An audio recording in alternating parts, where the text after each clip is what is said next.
So again, welcome. I'm glad you're here. My name is Daniel Shankin. I'm the founder of Mount Tam Psychedelic Integration, and I run I run out my year-long integration coaching training program. I'm going to go over kind of the nuts and bolts of the training. I'm going to tell you kind of some of the things we cover, some of the philosophies that underpin the work that we do, and I will answer questions. So I have a slide deck, and we'll go through it. And there'll be a few times that I'll stop and ask if there are questions. I'm not going to look at the chat um, until those kind of breaking points, but you're welcome to put anything in there that you like.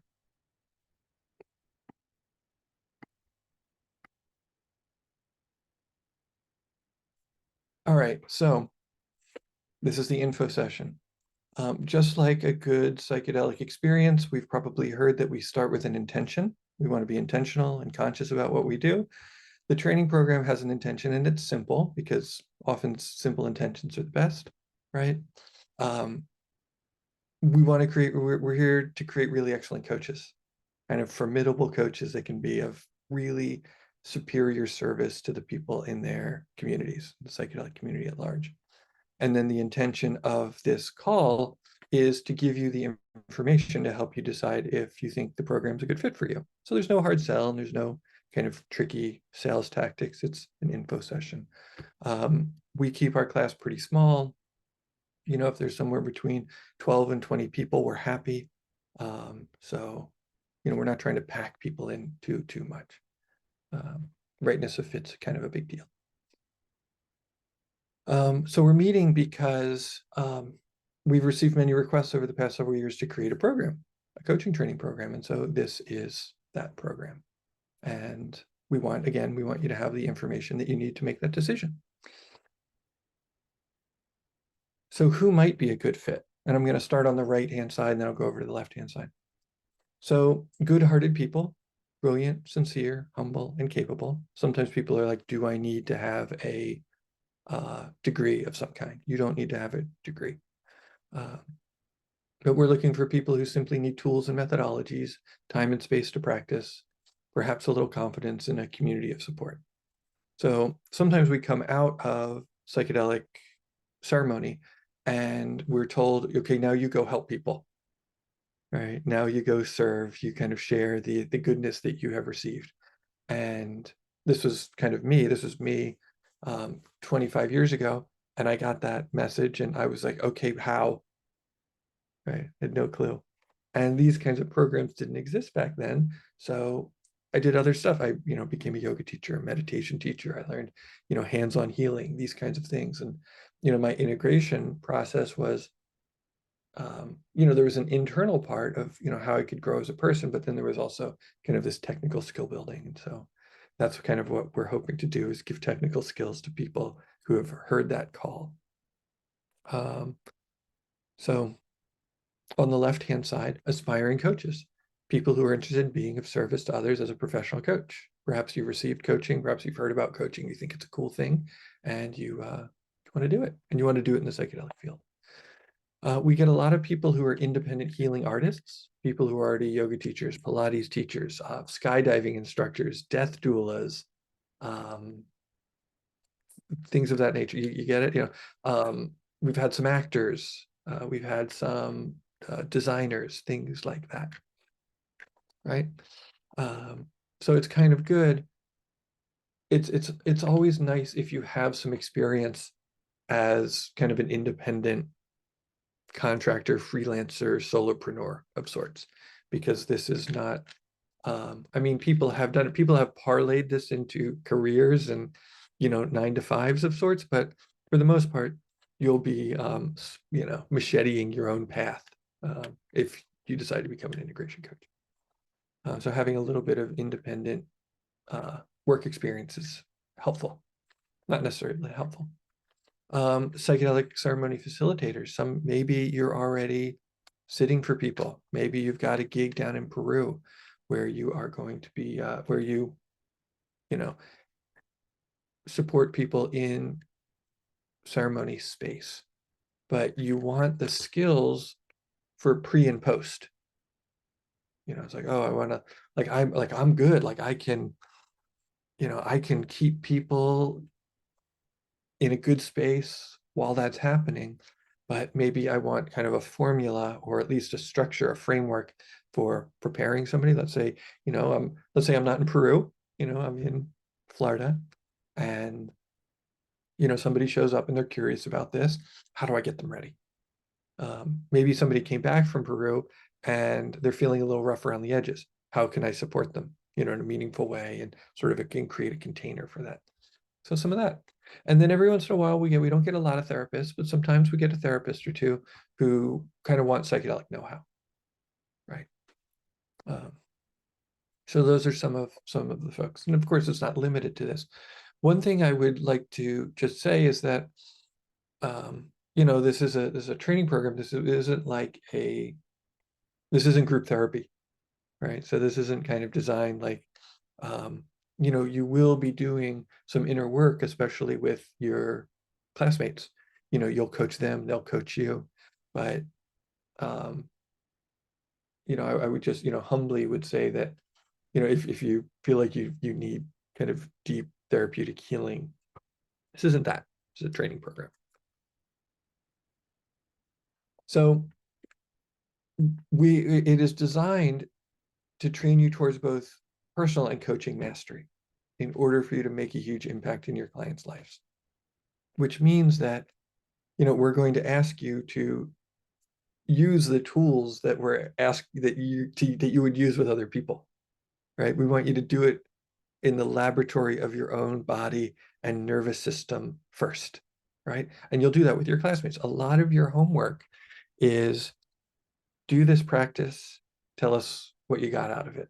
There's not a lot of write a book report kind of things, right? This is not like I don't need you don't need you to like pour over research papers about whether or not psilocybin is good for treatment-resistant depression, right? Spoiler alert, it usually is, right? So, that kind of there are research papers that I like and think are useful, and I will share them with you, and you can look at them and peruse them, and as you like. Um, I've picked ones that I feel like make us better coaches, and of course, again, we're focused on practical skill building as opposed to academic knowledge. Um, if you feel like you need more of that, I can point you in that direction, but that's not what we're doing. We're going to ask you to like kind of get in the trenches of doing um, client work and doing client work as on yourself. It's fun. It's fun too. So why is this even important? What's the point? Why are we here? Why are we doing this? Um, the cat's out of the bag. Um, Psychedelics are good for healing, growth, and transformation, and people know it. And more people know it all the time, and they want more and more and more of it. I just got a text. It was really, really nice. I worked with a guy in 2020, um, and he's a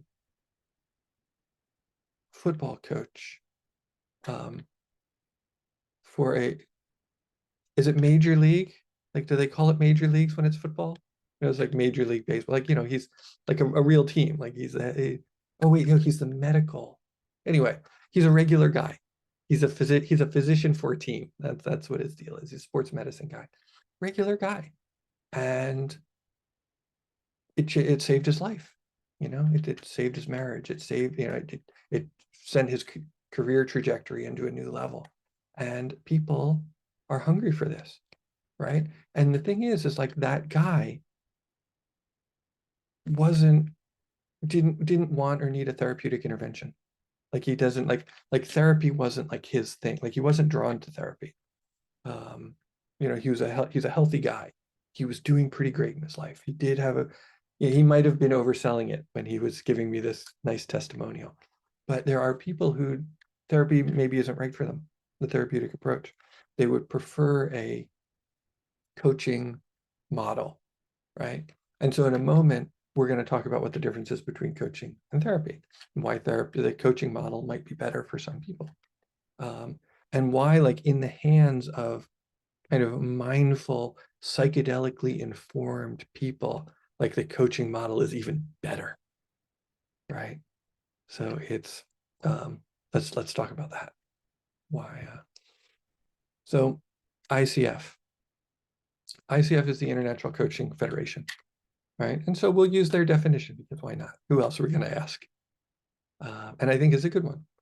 So ICF defines coaching as partnering with clients in a thought-provoking and creative process that inspires them to maximize their personal and professional potential. The process of coaching often unlocks previously untapped sources of imagination, productivity, and leadership. That's cool, right? I think that's cool because what it says is you're kind of working with people who have a lot of potential, right? And that, we're partnering. So there's not like, it takes some of the hierarchy out of it. You know what I mean? It's not like I'm well and they're sick. It's not like I know a thing and they don't know a thing, right? So it's not like that kind of like doctor-patient model. And it's not even like a teacher-student model. It's this, we're in it together, right? And you have personal and professional potential. Like you're already great, right? If you think about if you were coaching a basketball team, right? Or any like the people in the basketball team are probably pretty good already, right? They're not broke, it's not the bad news bears, right? You're coaching like real people who are good at basketball, and then like you're partnering with them in order to unlock untapped sources of imagination, productivity, and leadership. So you're working with them to become better, which is cool, right? They're already good. We're making them better. So we're perceived. So do you see the difference in like perspective there, right? It's like people show up and we're like, okay, you're awesome. Let's do some stuff. As opposed to like, oh my God, like I hear that you're really broken. Let's fix you, right? And right from the psychedelic standpoint, like what do we know? What did Ram Dass tell us is that maybe everybody's God in drag, right? And so it's like we kind of know underneath the surface that we're all sort of this embodiment of divine love and light that have just kind of taken on the form right now. And so kind of having that perspective and working with people from that perspective is like, oh wow, this person is like the cutting edge of what's possible on the planet. And we're working together to really just like push forward the whole like evolutionary thing. And I know that might sound like a little bit like psychedelic hippie woo-woo, but like, look at where we are, what we're doing. So that's kind of what I like about coaching as opposed to therapy. Also, I'm just not a therapist. I got out of, personally, a little bit about me is I got out of undergrad and just exhaled and was like, yeah, I was like, was I going to get a master's degree? No. And I found myself at a yoga studio. I was like, and started learning like, you know, on mats and on cushions and, with those kind of folks. And that worked better for me. Not everybody wants to become a therapist, right? So what is the difference between coaching, counseling, and consulting? So the lines blur. Generally, coaching is future-oriented, facilitative, and focused on the development of the person. It's like, okay, where are we going? How can we make that happen easier, right? What do you need to grow in order to get to where you're going? Right? It's intention, it's like, again, it brings back the intention setting. Traditional counseling focuses on addressing the emotional and psychological roots of behavioral issues. And in coaching, sometimes those come up, but it's, not necessarily, but, sometimes we're on fact-finding missions, but for the most part. And then traditional consulting is expert-driven and focused on business problems.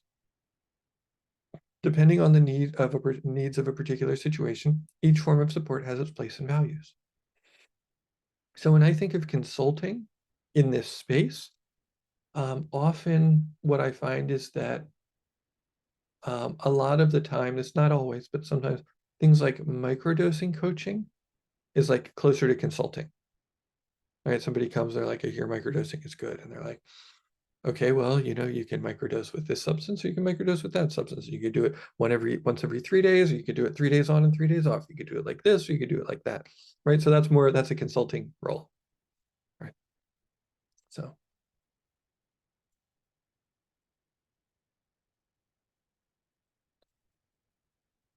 we're good so far? Cool. What makes a good coach? So ethics, understands and applies coaching ethics and a high standard of coaching, right? So we don't necessarily play therapist. Um, we don't sleep around, right? We don't take advantage of people financially, these kinds of things. Um, yeah, well, one of the things, coaching ethics is um, one of the discussions that comes up a lot is like, how do I know if I'm coaching and not doing therapy? And my big answer to that is, are you working with somebody who's in reasonably good shape mentally and emotionally, right? So it's like if somebody, it's like we kind of know, like if somebody is kind of has a certain kind of resilience and stability and clarity and is in touch with reality and is able to manage their minds and emotions reasonably well, you've got a lot of leeway to work with them. If somebody is kind of very fragile and again requiring, the care of a therapist, we would want to, as respectfully as possible, refer those people out, right? It would be the ethical thing to do is to kind of know our limits and our boundaries of who we're able to help. Of course, over time, we might be able to help an increasing amount of people. There's things to keep in mind. So coaches also, the coaching mindset, open, curious, flexible, and client-centered. So curiosity is huge when you're working with people. We don't want to assume things. We don't want to judge things, right? We don't want to put people in little boxes. What we're trying to do, right, is inspire their own wisdom to come forth, right? And that doesn't happen by saying, people are like, oh, somebody shows up and they're like, oh, I'm like having trouble sleeping. And then you jump right into like, well, you should turn off all your devices an hour before bed. It's not helpful. Why do you think you're having trouble sleeping? Oh, well, like this, that, and the other thing.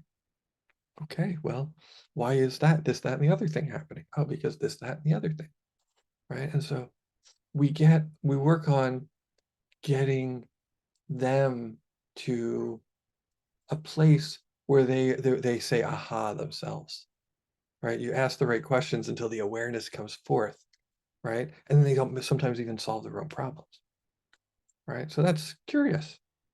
Also, sometimes somebody comes in and they are, the first week, it's like they really want to talk about an upcoming journey. I really want to talk about my upcoming journey. It's like, cool, right? We're upcoming journey. Let's talk about it. And then they come in the next week and it's something totally different. And you're like, well, wait, what about the journey? And they're like, yeah, but like this, I really need to like process this with somebody right now. Okay, great. I'm flexible and I'm client centered, right? We, again, assuming that this person is wise and creative and an embodiment of the divine, um, they know they know what they want, right? We let them know what they want, and then we support that. This is not like, oh, this is not religion, where it's like, oh, you have to want to be enlightened. You want to have your soul saved by this deity or that deity. It's like you want that. You want to work on your relationship? Great. You want to work on your career? You want to work on your creativity? Cool. Like the tools, the coaching tools will work for all of that. It's not up to me, it's up to you.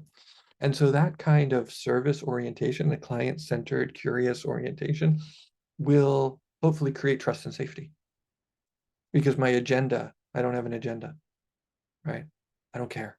I mean, I care about you, but I don't care, right?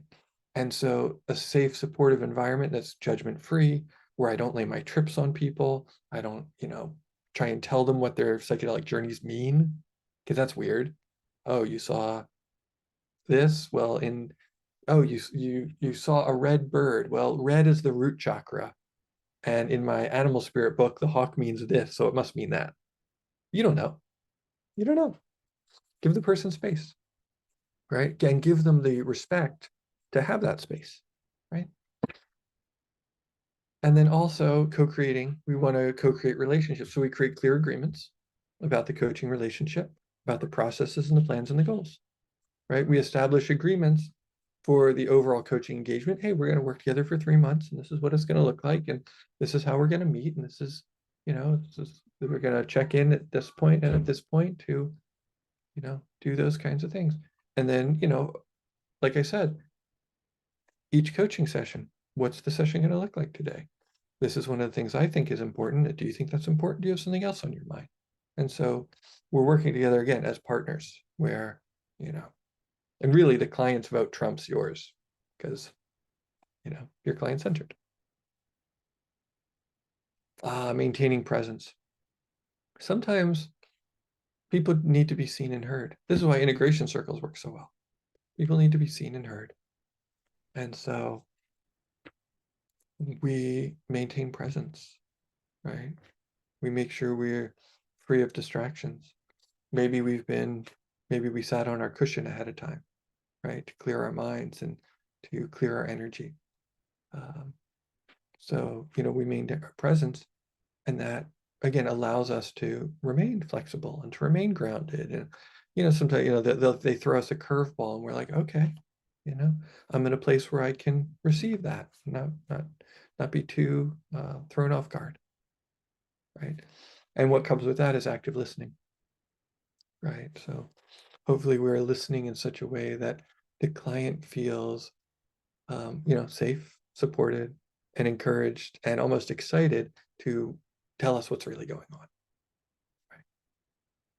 And remember how I was saying about like the curiosity and asking good questions, like with the sleep, for example.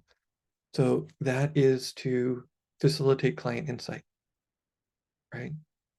Excuse me, asking good questions, right? So that the client is like, comes to their own conclusion. And it's really fun to ask a question that's like really liminal, where the client, they know, but it takes them a minute to find it, right? Where, sometimes it takes them a minute to admit it, right? It takes them a moment to get past the resistance they have to it, saying that. And that can be really powerful, right? And then, of course, metaphor, analogy, silence, right? Sometimes as coaches, we can feel the discomfort and we want to kind of let people off the hook. We know they're like about to say something, but they can't. It's like we want to save them. We want to save them from the discomfort. We want to save ourselves from the discomfort. It's gonna hang for a minute. You got this. I'm gonna give you a second to work it out. Right. And so what we're doing there too, these all kind of, these all weave together. This facilitates client growth, right? Right. We're promoting their autonomy, right? We guide them in some ways, but we require them to walk the path. Right. So these are the things that we'll be working on through the various tools that we'll be using, various tricks and processes that we'll be using. These are the things that are hopefully stay top of mind as we're working towards coaching excellence.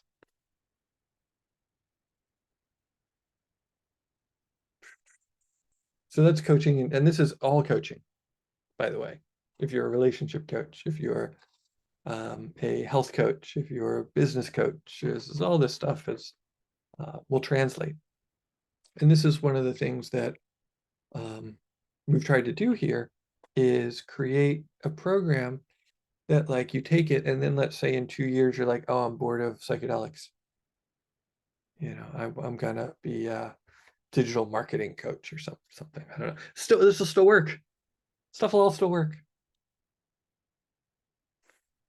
So psychedelic integration. So coaching is the verb. It's the meat, right? Psychedelic integration's the icing on the cake. And we talk about psychedelic integration plenty, but you know, we start off with just kind of pure coaching tools so that you have them. And then we add psychedelic stuff as we go. We kind of weave back and forth. So psychedelic integration coaching is a coaching relationship that's focused on integration and preparation. So my friend Jasmine Verdi says integration is an active, intentional process where an individual consciously reflects on the psychedelic experience and what it means for them personally. It involves exploring how insights can be translated into bite-sized actionable steps. The personal nature of integration means that an individual needs to find an authentic way of implementing their experience in a way that suits their unique needs and personalities. And that last part's really fun, right? So again, you get to recognize that the formless manifests into form in a limitless variety and diversity of people, which is really cool. And they all have unique needs. They all have unique personalities and desires, and being flexible enough to kind of help them find a way for them that works is fun. And so preparation, I really like when we get people ahead of time. When we get somebody who's new and they want to prepare mindfully. Like I love it, as opposed to just kind of somebody who's like, hey, you know, I did a thing and it was hard, right? Can you help me out? You know, it's like it's good if you get to start from the beginning. So preparation, I wrote this one. The process of educating oneself around best practices for psychedelic experiences, while also engaging in an inner exploration around what psychic material may arise, and developing practices that will help one meet the material in the best way possible. Cool. So let's talk about that a little bit. So this is including but not limited to, but these are some of the things that we talk about. How to give the client information needed to make good decisions about setting and other topics. How to, you know, how they're going to make decisions about maybe what molecule they want to do and in what environment. Lifestyle, right? So partnering with the client to discuss their lifestyle and how it might affect the session. Creating action plans for improvement where appropriate, right? Where things like sleep might come in. And then ceremony, right? Maybe you sit with people yourself. Maybe they're across the country and you never meet them in person and they do something somewhere else with somebody else. We still want them to have agency to create a meaningful, you know, we want to give them support as they create a meaningful container for their work. You know, are they going to create an altar? Do they feel safe with the traveling shaman who's coming through? You know, these kinds of things. How are they going to vet somebody? All, you know, are they going to take a day off the next day? You know, all these kinds of things. So making sure there's good preparation. Integration, right? Again, including but not limited to aftercare. So we're going to talk about how to be sensitive and supportive with any difficulty that arises, right? We know that sometimes people come out of psychedelic space very suggestible, right? We want to be really mindful of that. Sometimes people have some anxiety. We can, you know, meet them in a way that is sensitive. We can give them some tools to work with it, perhaps. Meaning making, right? How do we support the client in making their own meaning from their experience while offering them frameworks for deeper understanding? So again, you know, kind of not doing a dream interpretation of their thing, but saying, oh, hey, this reminds me of this, or hey, this reminds me of the thing you said in preparation. Like, how does this relate to that?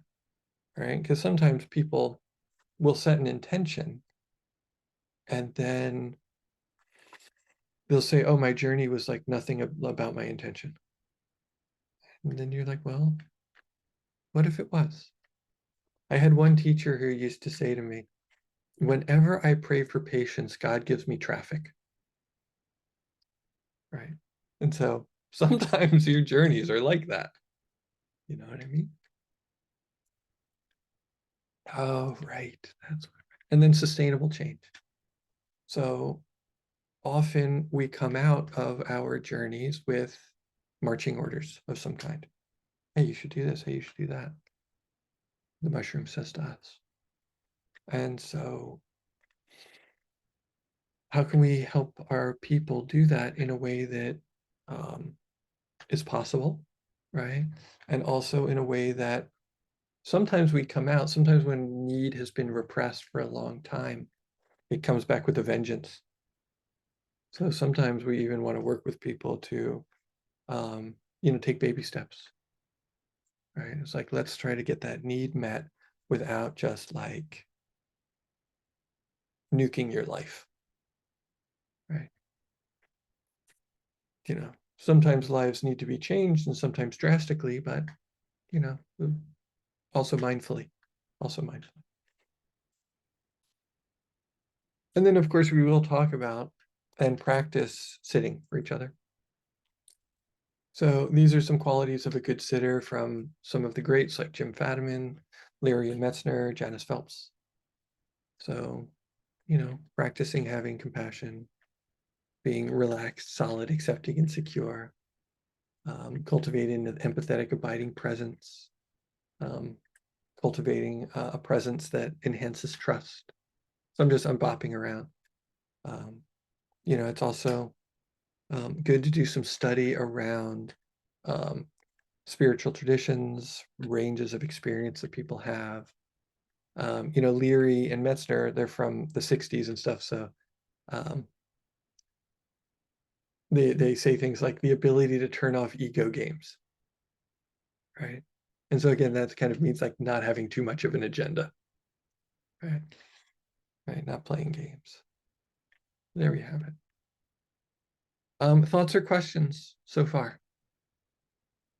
We're making pretty good time. So yeah, you can save them to the end. We're almost there. I just want to introduce you to some of the folks. So this is some of the faculty. Julian Vane, dear friend, everybody loves him. Talks about ritual, talks about ceremony. He wrote a book that I'll ask you to read.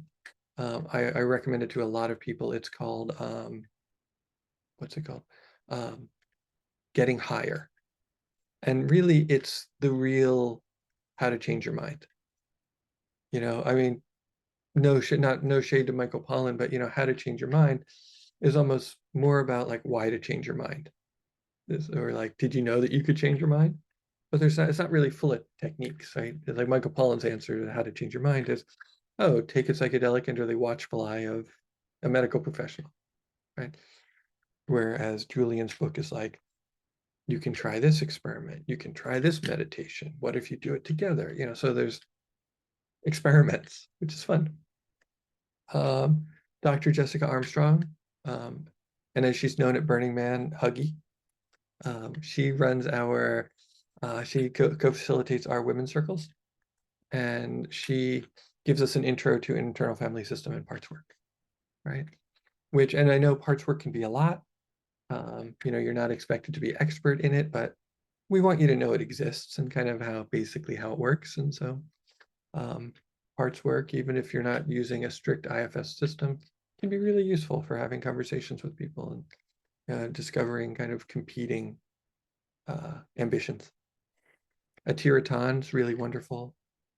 She teaches trauma-informed plant medicine. She's super great. Really somatic based. Alyssa Gursky, a psychedelic therapist out of Portland. She's on the faculty at like Naropa, and she teaches creative art for integration. She's an art therapist out of Portland.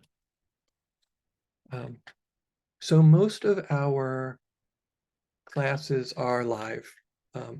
We have about 175 contact hours live, in person via Zoom, and then we've got a couple of times we meet in person. Dr. Saad's stuff is pre-recorded. And then there is another 30 hours if you want. It's like we can give you lots of pre-recorded material. But pharmacology. So, this is how these molecules work in the body. Like if, you want to go down those rabbit holes, we have that information for you. He's great. Simon Ugler, he also works at Intertrek in Oregon. Archetypes, myth, transpersonal. He's really good at helping people making meaning. This is some of our meaning making stuff. He's got a book coming out called Psychedelics in the Soul. Um, Robin Curlin, she's a therapist in Sacramento.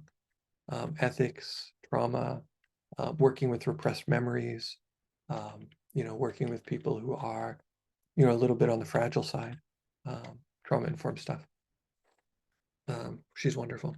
So Bob Stanley, intake and onboarding for ceremony. Bob is the pastor of a plant medicine church in Oakland. And we usually go visit him in the winter. And he leads us in some nice practices. So he's really wonderful. Tea Fairy. Tea Fairy is like old school Zendo. So for the most part, when you are doing this kind of work, often you kind of know who you're gonna be working with, right? You set up a thing in advance, right? You have your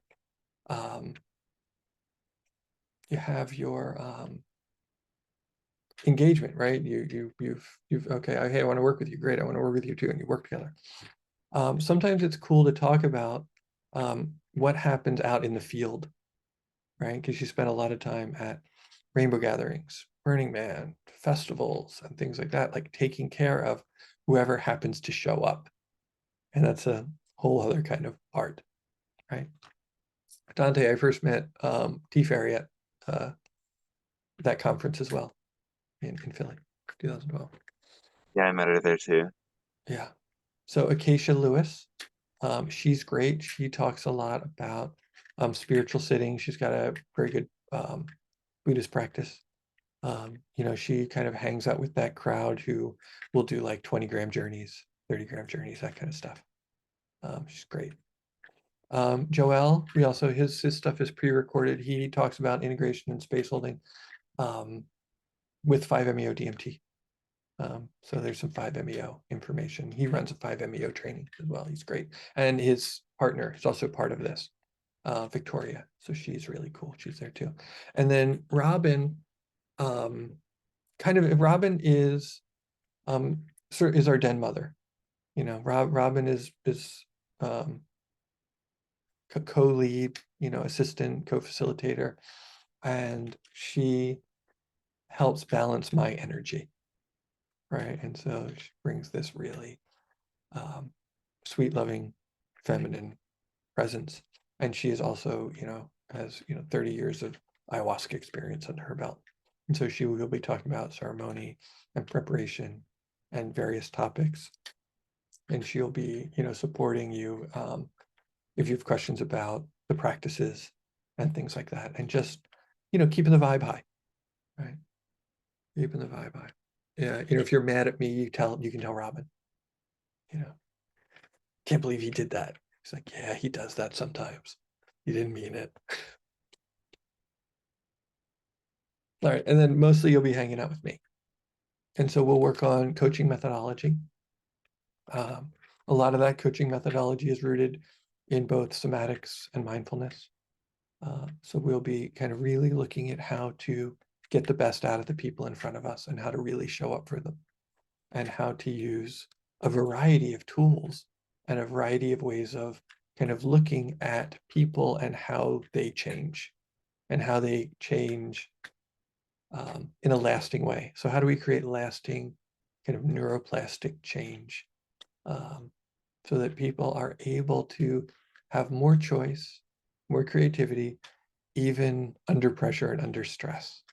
Because as we know, like that's where the rubber meets the road, is like, do we respond differently under stress or pressure? And things like somatics really handy for that. Things like mindfulness really handy for that. And then of course, kind of more kind of practical coaching tools based in, kind of modern understanding of how the brain and the nervous system work. We'll also be doing, people want to know, what if I want to build a business? We'll be talking about that. We don't, it doesn't take up a ton of our time, but we spend time on like, somebody showed up. What do I do? Like somebody reached out to me and they want coaching. I'm afraid. What do I do? Well, you have a conversation with them. You find out what they want. You decide if you can help them. And then you tell them what it costs. I'm afraid to tell them what it costs. It's like, it's okay. It's like, do it, right? And then also, some things around marketing and branding as well. And just, building a business, things like that. And then we'll have check-ins. You'll be asked to do some coaching, and then so you'll be sent out in the field, and I'll be like, okay, these are the coaching tools that you have now. Go and coach somebody, record it, and then we're going to go over it. All right, so you're going to get what's called like mentor coaching calls, where we, look at that. And then of course, if there is our challenges and our struggles, you can, reach out to me, reach out to Robin, and we'll help where we can. And so that's how that works. These are some of our students who are doing cool things. Many of them are, like I said, independent. Becca did addiction work before, and still is kind of doing psychedelic informed addiction work. She also, it's not on here, but she founded the Queer Psychedelic Society, and they do, psychedelic things for their community, which is really cool. Anastasia got a gig with Moms on Mushrooms, you probably heard of. They were on Dr. Phil. And, so she helps facilitate those programs. Josh started Brooklyn Balance, and, he's coaching people in New York. Quest, he's running our men's circle now. We've got a men's integration circle, and so he's facilitating that. And this was an event he did with Joelle, who I showed you from the training, where they led a retreat to Mexico, a compassionate journey into diverse ancestries of our BIPOC family. He's doing a lot of stuff. He was at South by Southwest this year. He's crushing. A lot of them are crushing. And then of course some of them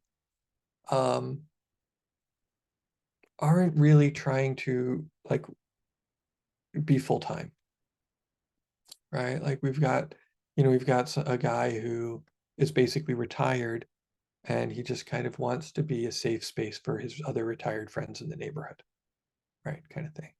And then, we've got, some corporate guys who, do things here and there, right? Who just kind of, I was talking to somebody, and he's like, I'm corporate, and I work with like one person a month, sometimes every other month. And I like it. That's a good speed for me for where I am and what I'm doing. And some people are really going for it. So it's up to you. We're gearing up. Actually, we have a retreat coming up. This is kind of near my house. And so we will be, there's people holding hands. That's not actually our group. That's just, that's the old barn that we work out of. So we meet twice, once, and traditionally it's been in the Bay Area. It might be in Portland this year. And then kind of once in New England. And, most people come to both, but some people just do one or the other, and that's okay. But it's nice to get together in person. And this is really nice because it's like, it's on the land, it's like there's kind of nature relatedness activities that we invite people to do. So when do we meet? So one Sunday a month, generally on the second Sunday, but sometimes because of holidays or whatnot, we might not meet on the second. Maybe it's the third, but it's the second, and it's 12 to 6 Eastern time. 3 Tuesday evenings per month, right, for 2 hours at a time, right, 7 to 9 Eastern. So 2 of those are like teaching, and then one is sort of a practicum day, right? So we kind of go over, it's review, and then we practice the things, and maybe you'll coach somebody in front of the class, and then somebody will coach you in front of the class, that kind of thing. But we sort of kind of work in, and we've scheduled in time to breathe and to practice and to discuss without me just kind of throwing slideshows down your neck, right? So again, a 3-day workshop in Oakland. We don't exactly have the date set because my wife might want to go to India in January. So if we go to India in January, we'll meet in February, and we'll know soon. We'll know in a couple of weeks. So this workshop is kind of outpatient, as it were. So people come and they generally, get an Airbnb together, things like that. But food and lodging is not included in Oakland. It's like impossible anyway. Food and lodging is included in the Berkshires, right? So this is kind of where we're on the land. We're at the retreat center. We're focused. This is more of like a workshop kind of thing. And then these seasonal coaching sessions, this is your mentor coaching kind of thing, and your Q&A with me, those sorts of things. And that's basically when we meet. And then, of course, you'll want to meet with your group. You'll get a small group. You'll get partners that so you can practice, and that'll be, an hour or two a week. If life gets busy, you meet every other week, but you should stay, pretty in the work, in my opinion. So here's our pricing. There's early bird and standard. Early bird is coming up soon, but if you're here and you fill out the form, and it takes us a while to schedule a meeting time and things like that, you need a couple days to decide. If you're here, I'll lock you into early bird as long as the process is happening. And that's how that works. Paid in full versus payment plan kind of thing. All right, so thank you for your kind attention. If you'd like to continue, you can fill out this form, and if you've got your QR, you can take a picture of this QR code and it'll take you to a form. And also I will put the link in the chat in a moment as well when I stop the slideshow. Cool. And that's the deal. That is what we've got going on. With that said, I would love to encourage questions, comments, these kinds of things.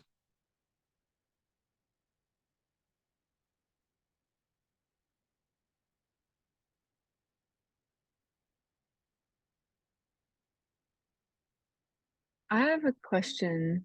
Yes.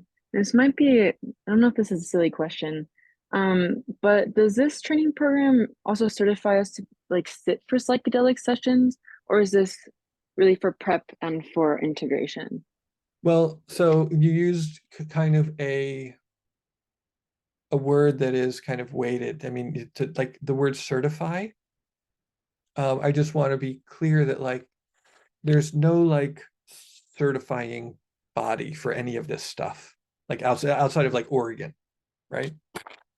So there is a lot of discussion around sitting, right? And when we meet in Oakland, I do share practices, the way that, from like the way that I breathe to the way that I hold my attention. So we do cover sitting, and people do go on and, they will sit for each other. In fact, when we meet in the Berkshires, so in the Berkshires, you sit for each other. We use medically prescribed ketamine, right? Because we're risk averse and, it's legal. So and then also, so you'll do an intake with a physician, right? And the physician will prescribe you the ketamine, assuming that it's, safe. They deem it safe and effective. And then, one day, half of you will sit for the other half, and then the next day, half of you will sit for the other half. So there is a practicum in that. And, ketamine is maybe not everybody's favorite, or maybe it is. But it's the thing that's one thing also is that it's the thing that's legal now. And so there are a lot of people using it, and there are a lot of people showing up for integration around it. And they'll ask you, have you worked with it? And you'll be able to say yes. Does that answer your question? And do you have any follow-up questions to that, Jennifer? think for right now, not really. A follow-up question might come up. Cool.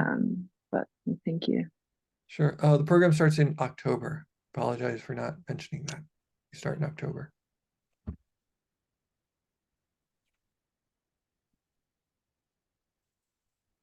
I have a question. I feel like I'm still just kind of digesting the information that you gave us today.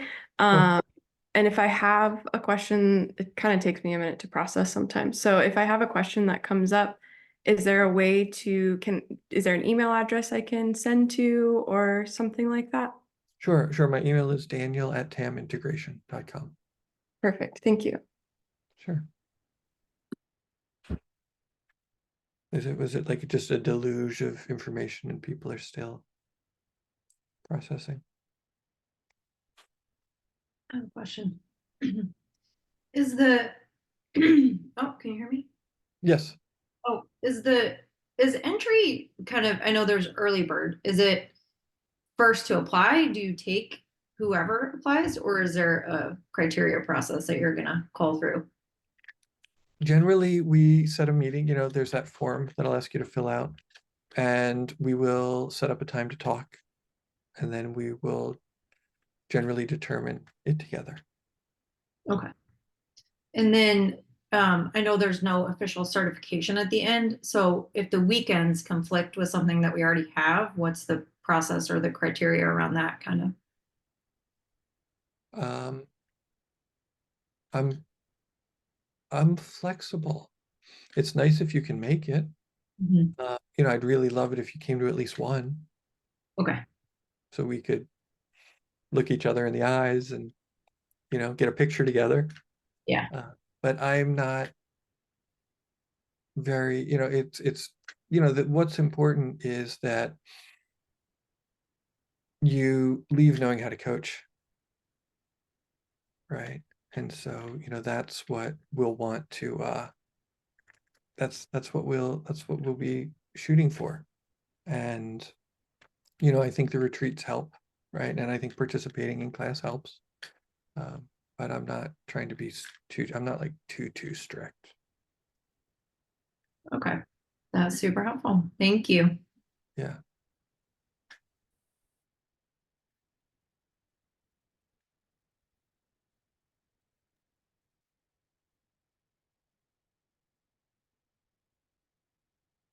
Oh, it's a year long. It's a year. Hey, Sure. Daniel, I guess I got a quick question. Cool.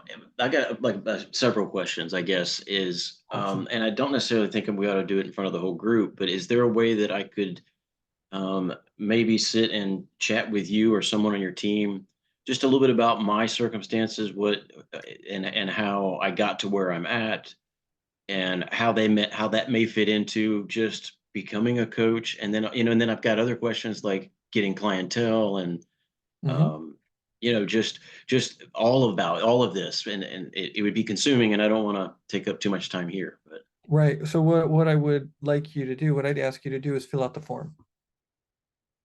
Fill out the form and we'll schedule an hour. excellent. That's what I wanted to hear. Thank you, sir. Yeah, for sure. Getting clients. I mean, yeah, it's that's the $1 million question, as it were. I do really, I want you to make your money back, reasonably quickly. I understand that this is investment. This is an investment. We take it seriously. And yeah, I certainly want you to succeed. And there's, a variety of ways to go about finding clients, right? As you see, it's like I've kind of taken sort of a social media marketing kind of angle, and that works for some people and that doesn't work for others.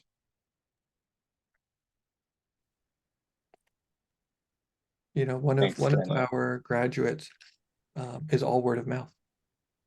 One of our graduates has, kind of hangs out with his local psychedelic society, finds his clients there. There's ways to do it. Did somebody else raise their hand? I have something. If I So I think I might be in India and Asia for like from October, the first half of that year, or 4 months or something, and that means I wouldn't be live on the calls, because if it's in the evening, it would be like really early hours of the morning. But I imagine that being kind of an issue, and listening to the recordings wouldn't be enough for this work. People, Or I mean, people get up early in India. I don't get up at 4 a.m. though. It's not four. It's not four. It's What 7. what It's 11. It's like 11 and a half from here. So it would be either like 6:30 or 7:30. Oh, that's doable. But what I mean, what time is it on the that's East Coast doable like a time? couple of times. Yeah, That's doable half the time. yeah, yeah. All- But what time on in East Coast time is it? 7 p.m. 7 p.m. I'll look it up again because it looked like it was 4:30 a.m. and I think that was not possible. Well, let's see. It's 8 It now. says 7 p.m. says 4:30 a.m. in India. Maybe it is. Yeah. Yeah, maybe it's early. So also, we have something. Is anybody familiar with? Are you familiar with Mighty Networks? Mighty Networks is kind of like if somebody took Discord or Slack and then kind of made it a little bit more like a learning platform. Mhm. So like that's the course portal is this Mighty Network thing, and it's available on your phone and all kinds of things, and it works pretty well. So I encourage, and of course we'll create a signal group as well. So we want to create an environment where people are connecting, right, and able to participate, and able to share, and able to have discussions and things like that. So I would love it. It would be a bummer to not have you in class ever for 6 weeks, or 12 weeks, but you could participate via Zoom, via Mighty Networks as well. Okay. Yeah, something to think about. Thank you. Yeah, for sure, man. I have two questions, Daniel. First question is, I don't know if you can answer this or not, but I'm curious, how much mindfulness is going to be taught or we're gonna use in the course? And my second question is, at this point, are you guys offering any scholarship for the program? Sometimes. So the second question first, sometimes. Something that can be talked about. How much mindfulness? I don't know if I have a percentage for you, but there are, mindfulness, my definition of mindfulness is, the moment to moment noticing of experience without interruption.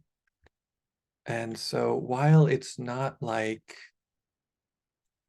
kind of like a religious mindfulness, like there are principles from those practices that we pay attention to, because it does seem to be a pretty great model for how the mind works and what we are attending to at any given moment. So, for example, there's like the 4 foundations of mindfulness, right? Which is basically mindfulness of the body, mindfulness of the thoughts, mindfulness of the emotions, mindfulness of the dharmas.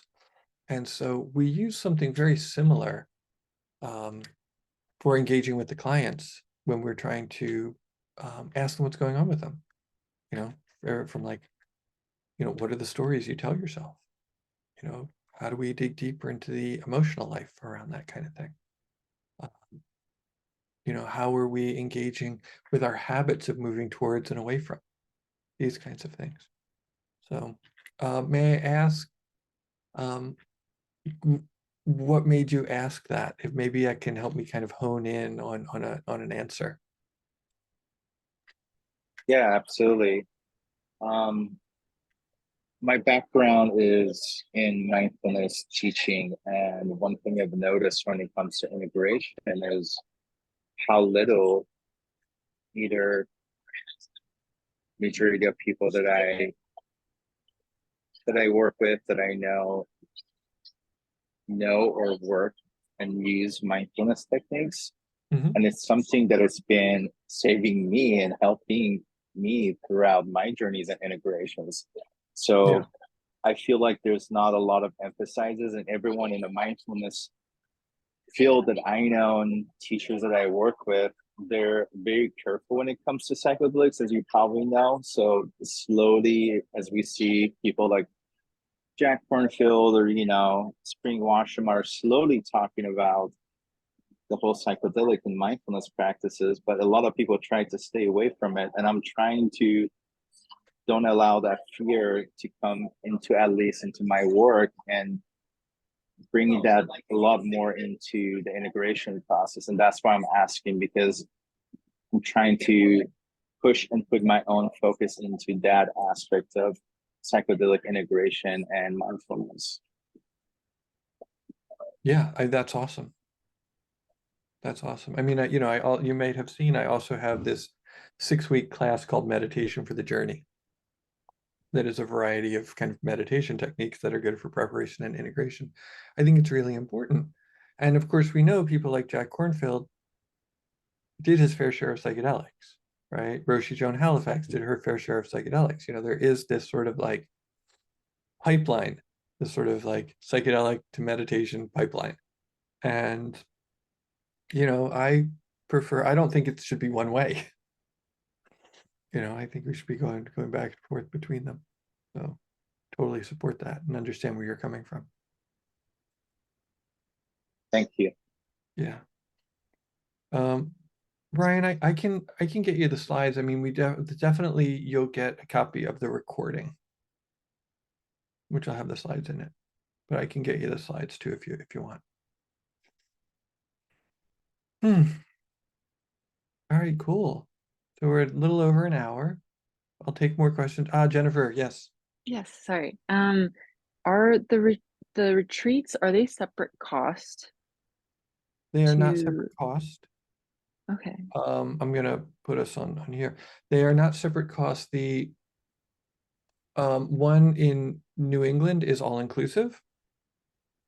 The one in Oakland or perhaps Portland, you're responsible for your own food and lodging. But the retreat, all of like the fun activities are included. Awesome. And I did have a follow-up question for my previous one. Maybe just like rewording the question might be better. Do we learn how to sit for for psychedelic sessions rather than like certification out of the way? Is that something that we learn how to do just not just in the retreats, but in the program in general? We've got preparation, integration, but do we also learn how to sit not just for ketamine, but for other things as well? There will be discussion about that kind of thing. Yes.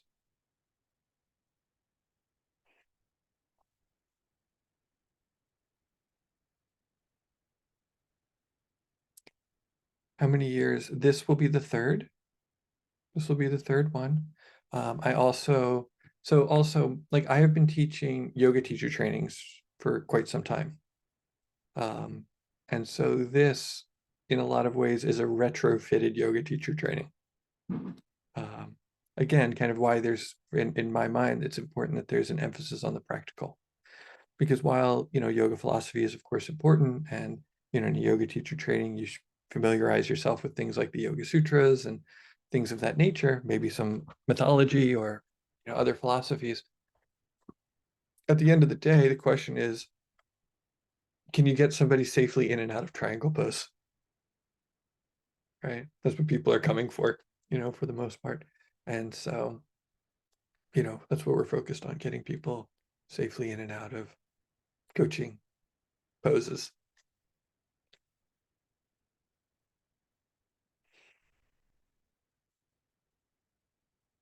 Very good. I have one last question. Talking about integration, after the year program ends, has there been any offerings as far as maybe mentorship or following mentorship? Has anyone showed interest, or do you even offer that? I'm just curious. Sure, I do coach some of the alumni, and we do have like an alumni group where I bring in a teacher every month. And, the Signal chat's still going. Like there's still people throwing up pictures of them. They go across, they meet, they're still meeting up and being friends.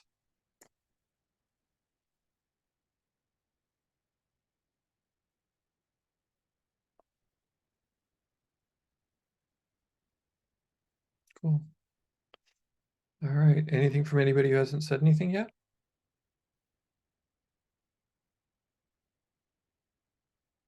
All right. So again, if you scroll up, that form is up there and you can fill it out and we'll get a chance to talk and it'll be awesome. And then maybe you'll join the program. Maybe you won't. But either way, I hope you have a happy life. Please be well. Thank you so much for coming. I will see you soon. Ciao. Thank you, Daniel. Thank you. Thank you so much.